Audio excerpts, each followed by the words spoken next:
After dinner, Mr. and Mrs. Zhuang were sitting on the sofa watching a large family drama. Their son, Zhuang Mingwei, was chatting with his friends on WeChat. Suddenly, the sound of keys turning at the door indicated the arrival of their daughter, Zhuang Mingyue. "Hey, why are you back? Have you had dinner?" Mrs. Zhuang asked as she got up. But Zhuang Mingyue seemed not to hear and went straight into the kitchen, picked up the cold water kettle, and started drinking from it directly. The kettle had a capacity of 1.5 liters, and it was unusual to drink directly from it like this. Mrs. Zhuang thought her daughter must be very thirsty and didn't bother with hygiene. However, she was surprised to see Zhuang Mingyue drinking continuously, without stopping. As the angle of the tilted kettle increased and the water in the cup decreased, Mrs. Zhuang couldn't help but intervene. "Hey, stop drinking, you'll overfill your stomach. Why are you so thirsty? What did you eat?" But Zhuang Mingyue remained silent, one hand propped on the edge of the table, the other wiping the water stains from her mouth. It was then that Mrs. Zhuang noticed that Zhuang Mingyue's face had turned pale, and she appeared deeply distressed, with teary eyes. Mrs. Zhuang asked in amazement, "What's going on? Is something wrong, Mingyue? Are you crying?" At these words, both the father and the son turned their attention to Zhuang Mingyue. She spoke with a heavy heart. "Zhang Qingshan has been diagnosed with lung cancer." "What?" All of them reacted with shock, speaking in unison. Lung cancer? You mean Qingshan has lung cancer?" Mrs. Zhuang asked in disbelief, her voice trembling.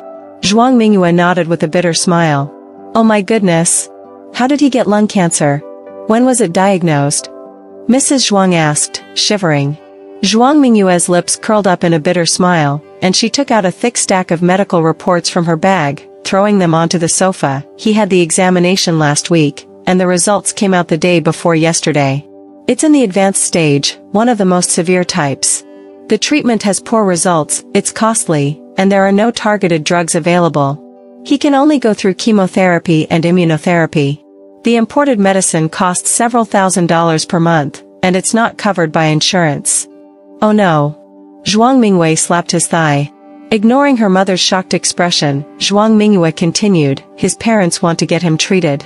They are considering selling the house." "Selling the house?" Mrs. Zhuang almost jumped up. "How can they sell the house? You guys just bought it 2 years ago. You spent so much money on that property, went through so much trouble, and chose the best materials for the renovation. How could they?" Zhuang Mingyue, with a heart full of sorrow, looked at Zhuang Mingyue and mumbled, "Oh my God." Then, he frowned and turned to his mother, unable to hold back his complaints. "Mom, you've really caused my sister a lot of trouble." Faced with her son's ruthless accusations, Mrs. Zhuang's heart twisted painfully, and tears welled up in her eyes. Zhuang Mingyue, who cared deeply for his sister, had no patience for his mother's emotional struggle, and continued, "When my sister wanted to get a divorce, why did you stop her? If she had gone through with it back then, none of this would have happened now. Cancer, and it's so serious, and they want to sell the house." "Selling, really?" he exclaimed. "If they sell the house, where will my sister live? Where will Anan and Ranran live? They're really audacious, aren't they? Did they ask for my sister's opinion? Have they considered her at all? Why does my sister have to pay for that deadbeat? Damn." Mr. Zhuang seemed to age 10 years in an instant and hoarsely asked Zhuang Mingyue, "What about Zhang Qingshan's own wishes? Does he want to sell the house too?" "Him?" Zhuang Mingyue replied with tears in her eyes, "What wishes can he have? He's not even 40 yet. How could he not want to live? All their money is tied up in that house. If he wants to get treatment, he can only sell the house. The house doesn't belong to just me, he is my legal husband, and he's Anan and Ranran's father. If he wants to sell the house for treatment, can I disagree?" Everyone fell silent. The air became so cold that it felt suffocating. After a long pause, Zhuang Mingyue smiled weakly. "I think I understand now. This is my fate. I was born with bad luck, unable to enjoy the good things in life, and only bring suffering to others." Mrs. Zhuang felt as if she had been pierced by 1,000 arrows. She quivered and said, "Are you saying this to blame me?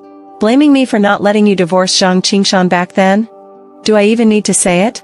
Zhuang Mingyue interrupted, "Back then, I told you what to do. If my sister wanted a divorce, you should have supported her. You shouldn't have interfered in their marriage. But what did you do? You kept trying to reconcile them. That Zhang guy came, said a few nice words, shed a few fake tears, and you softened up, feeling sorry for him. Pity him? Pity him for what? Did he pity my sister?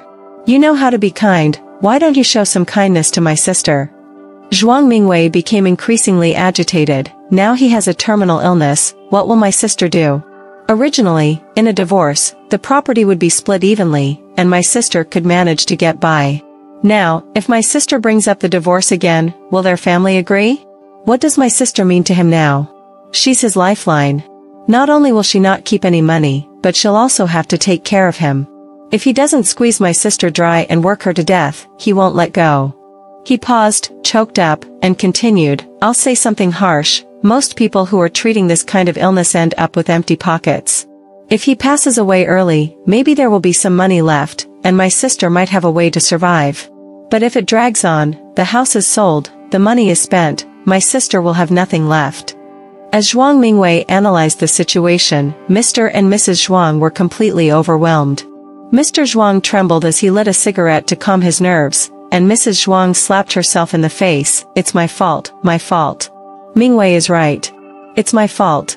If I hadn't stopped you from divorcing Zhang Qingshan back then, it wouldn't have turned out like this. But, they say it's better to mediate than to separate, and I always hoped for the best for your family. How could I have known that the Zhang family had such bad karma and would be afflicted by this disease? When it came to Zhang Qingshan's affair, Zhuang Mingyue's heart was torn apart. Zhang Qingshan's affair wasn't a result of a momentary impulse or a loss of control, it was a conscious and shameless betrayal. She accidentally discovered extensive evidence of his affair with a female colleague on his phone. In addition to explicit and flirtatious messages, there were countless records of hotel bookings. The earliest hotel booking was made when Zhuang Mingyue was pregnant with her second child. It had been 5 years since that time. At that moment, she felt as if she had been struck by lightning. In this era of rampant infidelity and the prevalence of mistresses, Zhuang Mingyue had never worried that such a thing would happen to her. She trusted Zhang Qingshan so much, just as she trusted herself. She firmly believed that any man in the world could potentially cheat, but Zhang Qingshan would never do that. He looked trustworthy. His way of speaking, his attitude, and every aspect of him made people feel that he was stable and reliable, as if he was always thinking more for others, always considering more than others. He was warm and considerate to everyone, winning the hearts of both the elderly and children. He was the kind of person you'd be willing to endure hardships with, even if you had no money. He was the type of person you believed you could spend a lifetime with. At the moment when she discovered the truth, Zhuang Mingyue realized that nothing in this world was impossible. A man's infidelity had no connection with how honest he appeared. In fact, the seemingly honest ones could be the most terrifying, as their secret conversations could be disgustingly immoral and shocking, revealing the unpredictability of human nature and the duality of one's character. Zhuang Mingyue almost immediately requested a divorce, but Zhang Qingshan opposed it vehemently. Like any other unfaithful man, he tried every trick in the book to convince her to stay. He even went to great lengths, shamelessly seeking help from others. What surprised Zhuang Mingyue was that, except for her younger brother, Zhuang Mingwei, everyone, including her mother, was advocating reconciliation. They surrounded her, taking turns to persuade her with clichés like, nobody is perfect, and, think of the children, emphasizing the difficulty of maintaining a marriage. Even when they had gone to the civil affairs office, Zhuang's mother rushed there and brought them back, scolding Zhuang Mingyue for being selfish and not considering her children. She claimed that Zhang Qingshan had already realized his mistake, so what more did Zhuang Mingyue want? Compared to other irresponsible men, he was still a better choice. Divorce was like going to war, first a rush of energy, then weariness, and finally exhaustion. It became less appealing the longer it dragged on. Coincidentally, during that period, Anan and Ranran both fell ill, and Zhang Qingshan, as a father, was busy taking care of them. Zhuang Mingyue's resentment towards him lessened somewhat. Coupled with her mother's strong persuasion, Zhuang Mingyue eventually gave up on the idea of divorce. Who could have foreseen that, in less than 3 months, Zhang Qingshan would be diagnosed with lung cancer? The short time frame made it incredibly difficult to accept. If it weren't for Zhuang's mother's strong opposition at the time, Zhuang Mingyue and Zhang Qingshan would have no legal ties now. His life or death wouldn't affect her. If it were the old, faultless Zhang Qingshan, Zhuang Mingyue would undoubtedly have stood by him through this ordeal. However, he was no longer the same. He not only made a mistake but a fundamental one. Forgiving him had been a pragmatic decision, motivated by the need for survival, for the children, for the present. After all, who would forgive an unfaithful man? But now, the basic motivation for forgiveness had disappeared, replaced with anticipated hardship. This kind of forgiveness was nothing short of a joke. Zhuang's mother regretted her decisions profoundly, choking up as she said, "I will talk to his parents and ask them not to sell the house." Zhuang Mingwei objected, "What else is there to talk about? Tell my sister to hurry and get a divorce, that's the right thing to do. If their family wants to sell the house, fine, but with one condition, divorce. The house belongs to both of you. If he doesn't agree, refuse to sign, and they won't be able to sell it. Moreover, you need to make a scene with him. Spread the word about his affair to all his friends, colleagues, and acquaintances. He's sick now, and his parents should be very concerned about his emotional state. Quarrel with him so they know that this marriage is irreparable." Zhuang's mother clearly found this approach uncomfortable. "Will this be too heartless? He's just been diagnosed with this illness, and you want my daughter to initiate a divorce and cause a scene. Won't people think our family is too cold-hearted? We don't bring it up now, but when the house is sold, the money is gone, and he's passed away, what then? Who exactly is your mother? I don't even want to talk to you. In any case, remember one thing, no divorce, no agreement on selling the house. Once the marriage ends, he can freely deal with his share. Since you're going to divorce, do it quickly. Every day of delay is a drain on you." When Zhuang Mingyue returned home that evening, she was already troubled about how to broach the subject, but she was infuriated by one thing: her in-laws, in their haste to get money for Zhang Qingshan's treatment, had unilaterally listed the house with a real estate agency at a low price. Assured that Zhang Qingshan was asleep, her in-laws, with swollen faces, said to Zhuang Mingyue, "The doctor said that Qingshan's illness is very severe, and treatment needs to be started immediately. Your father wanted to take out a loan using the house, but I thought it over and realized that Qingshan won't be able to earn money for a while, and I have no income. Your father's meager retirement pay, combined with your salary, is barely enough to support an and Ranran. Taking out a loan, we wouldn't be able to repay. After much consideration, we had no choice but to sell the house. Your father and I have already found another place in the past couple of days, about 90 square meters, with reasonable rent. All 6 of us can squeeze in there." At that moment, Zhuang Mingyue's heart died. The words she had struggled to say suddenly came out. She asked, "Are you asking for my opinion, or have you already made a decision and are just informing me?" "Of course, we're asking for your opinion. The house belongs to you and Qingshan, so it's only right for you to decide. Do you even know that the house belongs to both me and Zhang Qingshan? And yet, you went ahead and listed it with the real estate agency without even telling me. Well, let me also tell you, you can sell the house, but you can only deal with Zhang Qingshan's share." Her mother-in-law was flabbergasted. "What do you mean?" "It's simple. I want a divorce from Zhang Qingshan. Otherwise, I absolutely won't agree to selling the house. And I want custody of Anan and Ranran." "How could you do this?" Her mother-in-law's face turned pale. "Zhang Qingshan was just diagnosed with cancer, and you want a divorce. How can you be so heartless?" "Am I being heartless, or are you? Don't forget what Zhang Qingshan did to me before. He can cheat, so why can't I ask for a divorce?" "But didn't you already forgive him? If you chose to forgive, then you should stick with him through thick and thin. How can you change your mind now? Zhang Qingshan has just been diagnosed with cancer, and he's already been through a lot. In this situation, instead of consoling him and helping him through, you only want a divorce and to take Anan and Ranran with you. Are you trying to hurt Zhang Qingshan? Mingyue, you can't be like this. You'll face consequences." "Consequences?" Zhuang Mingyue was stunned. She had never intended to utter harsh words, only to express her desires with righteousness. She never imagined that simply refusing to endure hardship alongside her unfaithful husband would lead to accusations of heartlessness and curses of impending consequences. Zhuang Mingyue was furious, raising her voice. "Consequences?